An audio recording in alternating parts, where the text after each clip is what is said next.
Good morning, Mr. Shapiro. How are you? Good. Good to be with you. As well. So thank you for joining us. I want to ask you a few questions about the role of the Trump administration in the peace process between Israel and the Palestinians. And really the main thing that's making the news recently is Trump's statement on Jerusalem and how the Palestinians are saying, okay, we're done, no more negotiating.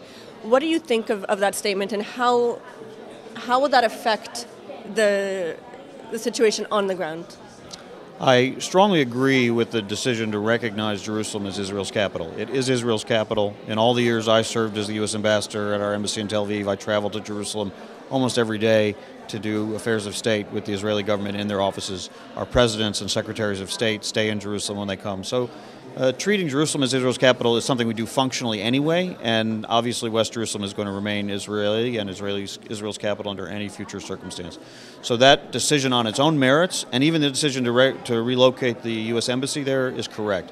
What was unfortunate, though, was that the president didn't place that decision in the broader context of the strategic objective that he is trying to achieve. I believe he actually spent most of 2017 sending his envoys, Jared Kushner and Jason Greenblatt, around the region to try to promote what is really clearly a two-state solution, although they use slightly different words.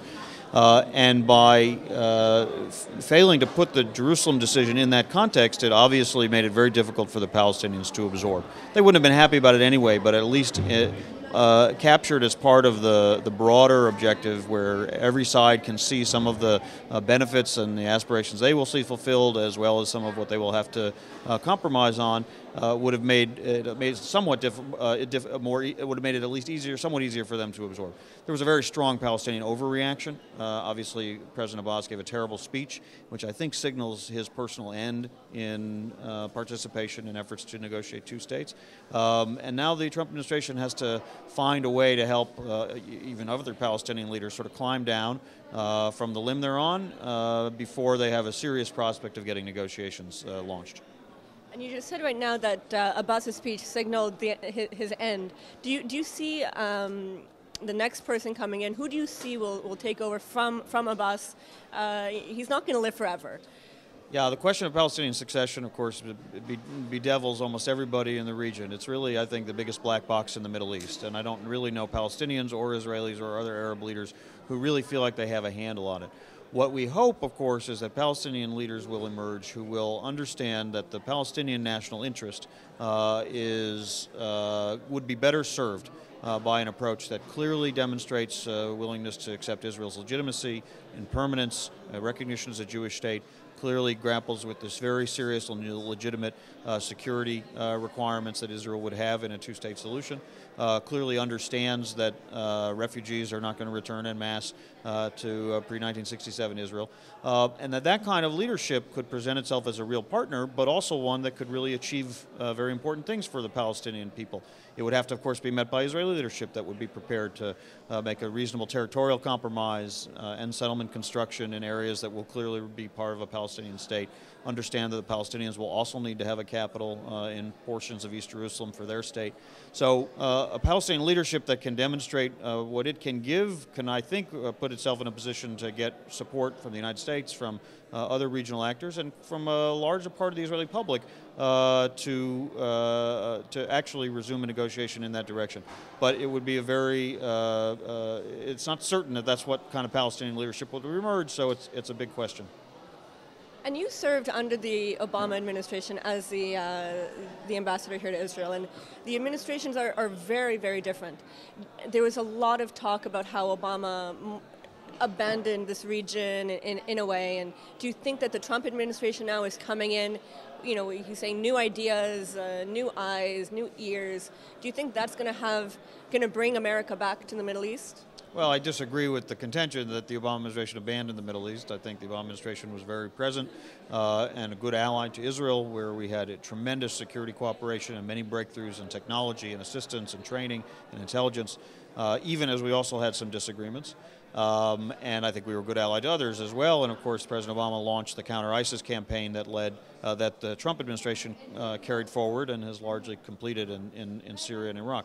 That said, I think both administrations have, to a degree, reflected a mood of the American public that after a decade of very costly war in Iraq and Afghanistan is not eager to see major American military interventions in the region.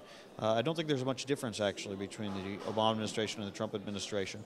It's one thing to take on ISIS, and largely from the air, while we support partners on the ground. It's quite another thing to have a major deployment in Iraq or Syria or elsewhere, and I don't think there's much appetite for that. So we can be good allies. We can support our friends. I believe both administrations have done that, and the Trump administration can continue to do that.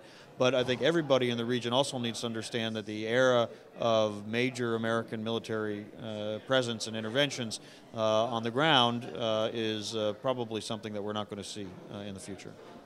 I just want to ask just a few more questions going back to the negotiations between Israel and Palestinians.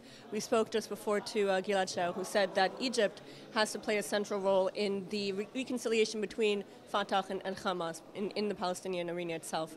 Do you think that Egypt should also play a central role alongside the Americans in a peace process between Israel and Palestinians? I think they could be a critical partner. Obviously, they have sympathy for Palestinian aspirations, and this Egyptian government has very helpfully put additional pressure on Hamas and given greater backing to Fatah, which is obviously the part of the Palestinian political spectrum that has a better chance to be a partner for peace. And the fact that President Sisi has demonstrated his A, commitment to the peace treaty with Israel, and B, his commitment to combating extremists both within Egypt and in Gaza makes him someone Israelis trust, and he can be a partner to that. I don't think there's any substitute for a U.S. leadership role, but to have the U.S. in the leadership role with partners like Egypt and Jordan and Saudi Arabia and the Europeans as well is still obviously everybody has something they can contribute to that effort. Great, thank you so much. Thank you.